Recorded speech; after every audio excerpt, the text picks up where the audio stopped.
ko'pligiga, ayollar ulushi 50% va undan yuqori bo'lgan ayollar tadbirkorligiga bo'lgan kichik va o'rta biznes tadbirkorlik subyektlariga ajratiladi. Kredit maqsadi tadbirkorlik faoliyatini rivojlantirish, tadbirkorlikni tashabbuslarini amalga oshirish uchun. Tashabbusning ulushi loyiha qiymatidan 30% kam bo'lmagan miqdorda ajratiladi.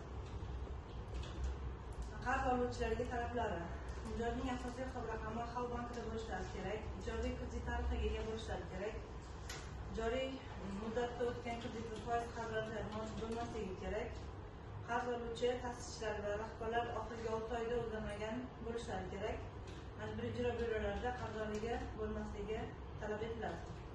Kreditning summasi kamida 2 ta yangi ish o'rni yaratiladigan bitta loyihaga bazaviy hisoblash miqdorining 1000 baravarigacha, kamida 5 ta yangi ish o'rni yaratish o'rni bilan